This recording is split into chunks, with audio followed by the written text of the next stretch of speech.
یہ جو خواتین کی باتوں کی شکایت آتی ہے یہ بھی اس بات کی دلیل ہے کہ مردوں کی نسبت عقل کیا ہے، کم ہے. اس لیے کہ جو زیادہ باتیں کرتے ہیں نا، ہر وقت باتیں باتیں باتیں، یہ بھی عقل کی کمی کی دلیل ہوتی ہے. بچے زیادہ باتیں کرتے ہیں، آپ کو پتہ ہے، ہر وقت بولتے رہتے ہیں، بے وقت بولتے ہیں، ہوتا ہے نا. بچوں کو دیکھا بہترین صدقہ جاریہ حاصل کرنے کے لیے اس ویڈیو کو شیئر کرنا مت بھولیں. جزاک اللہ. ہے نا، کچھ نہ صبح اٹھتے ہی کچھ نہ کچھ بولنا چاہیے. جب وہ میچور ہوتے ہیں خاموش. جیسے جیسے انسان میچور ہوتا رہتا ہے اس میں خاموشی کا عنصر بڑھتا چلا جاتا ہے، یہاں تک کہ بالکل خاموش. کوئی ضرورت کی بات ہوگی تو کرے گا، چپ بیٹھا رہے گا، اسی میں اس کو سکون ملتا ہے.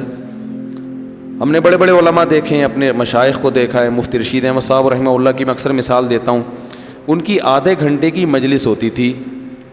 جب وہ مجلس میں آ کے بیٹھتے تو بسا اوقات پوری مجلس میں خاموش رہتے. بھئی ایک ٹائم دیا ہوا تھا انہوں نے اپنے مریدوں کو آدھے گھنٹے کا کہ اس میں ملاقات کے لیے آنا چاہو تو آ سکتے ہو. اور علماء کو تو وہ علماء اور طلباء جا کے بیٹھتے تھے ان کے آفس میں. آفس میں بیٹھنے سے پہلے اے سی چلا دیا جاتا تھا اور اس میں اسپرے کیا جاتا تھا خوشبو کا. خوشبو کے وہ بڑے عاشق تھے، خوشبو کے بغیر جہاں خوشبو نہیں ہوتی تھی تو ان کو وہاں بدبو آتی تھی. ٹھیک ہے نا، بہت مہنگی خوشبوئیں استعمال کرتے تھے. تو وہ آدھا گھنٹہ انہوں نے طلباء کو دیا ہوا تھا. تو آتے نیچے آ کے بیٹھ جاتے، بیٹھ کے سب کو ایک نظر دیکھتے، تھوڑا سا مسکراتے، اس کے بعد چپ. کیونکہ کوئی بات ذہن میں نہیں آ رہی کرنے کی تو چپ بیٹھے. ہم بھی چپ. ہم بھی یہ نہیں کہ اور بھائی سنائیں خیریت حضرت آج صبح ناشتے میں کیا کھایا آپ نے.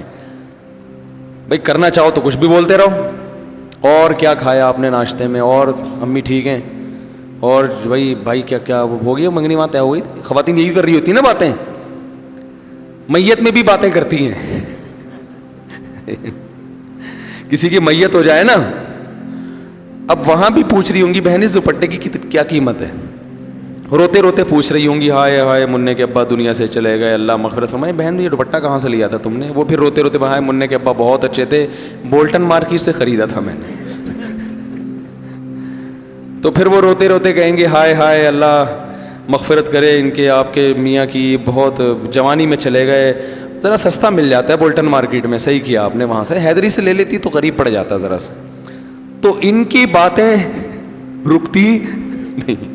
ہمارے حضرت آگے بیٹھتے تھے چپ، ہم بھی چپ اور حضرت بھی چپ. اس لیے کہ کوئی اہم بات آئی نہیں رہی. جب تک کوئی اہم نہیں ہے تو پوچھنی نہیں ہے. اب یہ کیا کہ آپ نے ناشتے میں کیا کھایا، فلانا کیا کھایا. یا تو دیکھو کوئی بیٹھا ہی گپ شپ کے لیے ہو، دوست احباب کی محفل بعض دفعہ ہوتی ہی گپ شپ کے لیے، وہ تو محفل سجائی ہی گپ شپ کے لیے گئے ہیں نا، اس میں تو ٹھیک ہے. نارملی انسان جتنا خاموش ہوگا اکثر یہ اس کے ذہین ہونے کی علامت ہے کہ یہ میچور ہے، سمجھدار ہے. بلا وجہ بولتے رہنا یہ اس کی علامت ہے کہ آپ کی عقل کامل نہیں ہے. سمجھ رہے ہیں کہ نہیں سمجھ رہے؟ تو ہاں بعض دفعہ انسان کو محبت کے اظہار کے لیے بولنا پڑتا ہے. جیسے بعض خاموش مزاج لوگ جب گھر میں جاتے ہیں تو اتنے میچور ہو چکے ہوتے ہیں بیوی سے بھی بات نہیں کر رہے ہوتے. وہ اب وہ آفس سے آئے، کیونکہ گریڈ بہت 20ویں گریڈ کے آفیسر ہیں، تو وہ آفس میں جیسا ان کا روب ہوتا ہے چپ بیٹھے رہتے ہیں، تو گھر آ کے بھی چپ. ہمارے ایک جاننے والے تھے وہ ایسے ہی کرتے تھے. ان کے بچے بھی ان سے بیزار آ گئے تھے اپنے ابا سے، بیگم بھی بیزار آ گئیں. وہ آفس سے گھر آتے، آٹومیٹک ان کا ایک سسٹم تھا نا روبوٹ کی طرح. اس وقت صاحب آفس سے گھر آئیں گے تو جیسے ہی گھر آئیں گے دروازہ پہلے سے کھلا ہوا ہونا چاہیے. وہ جائیں گے اپنے خاص روم میں بیٹھیں گے، ان کی بیگم ان کے لیے روبوٹ کی طرح چائے پیش کر دیں گی. وہ چائے پئیں گے، بات کچھ نہیں، سلام دعا بھی نہیں کرتے تھے. وہ بیگم صاحبہ چائے پیش کریں گی، چائے پئیں گے، آرام کریں گے تھوڑی دیر. اس کے بعد اپنا جو بھی ورک ہے، کوئی فون پہ بات چیت کی، اور پھر ٹائم پہ اپنا سو گئے، صبح اٹھے چلے گئے. اچھا بچوں کے ساتھ آتے ہی بچوں کو تھوڑی سی جیب خرچی دے دی، چپ، باتیں نہیں، چپ، جیب خرچی پکڑائی، نکل لیے. تو یہ تکبر ہے. اس خاموشی کو کہیں آپ یہ نہ سمجھے کہ ماشاءاللہ بہت سمجھدار ہیں. مفتی صاحب نے کہا تھا کہ جو ذہین لوگ ہوتے ہیں وہ باتیں نہیں کرتے، چپ رہتے ہیں. تو بھائی جہاں بولنے کا موقع ہو وہاں بولنا چاہیے. اللہ میرے والد صاحب کی مغفرت کرے. ہمیں والد صاحب کے انتقال پہ اتنا افسوس ہوا، گھر کی رونق ختم ہو گئی. کیونکہ جب وہ آتے تھے بات چیت کرتے تھے, لطیفے جو میں اکثر بیان میں سناتا ہوں والد صاحب سے سنے ہوئے ہم نے, تو گھر میں جب آپ جائیں تو بیوی بچوں کے ساتھ گپ شپ لگائیں. یہ گپ شپ محبت کے اظہار کے لیے ہوتی ہے, اس میں کوئی وجہ نہیں ہوتی. ویسے جب بات چیت کریں نا تو آفس میں ریزرو رہا کریں, بلا وجہ بات چیت چپ کر کے بیٹھو بھائی, یہاں کام کی بات ہے تو کرو, نہیں تو پتلی گلی سے نکلو.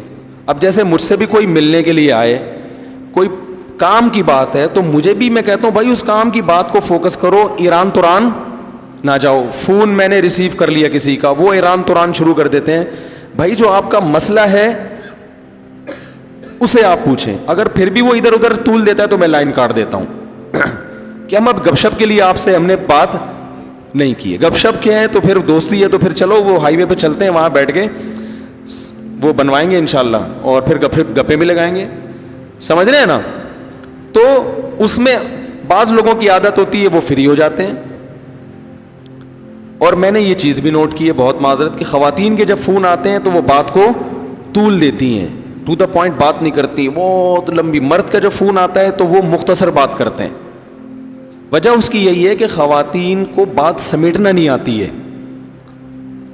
سوائے ان خواتین کے جو میرا بیان سن رہی ہیں, کیونکہ پھر نیگیٹو کمنٹس بہت آتے ہیں, تو ان خواتین کے علاوہ کی بات کر رہا ہوں, طول دیتی ہیں. قرآن میں آتا ہے نا, وَمَن يُنَشَّأُ فِي الْحِلْيَةِ وَهُوَ فِي الْخِصَامِ غَيْرُ مُبِينٍ. عورت کے بارے میں اللہ نے فرمایا وہ خصام میں غیر مبین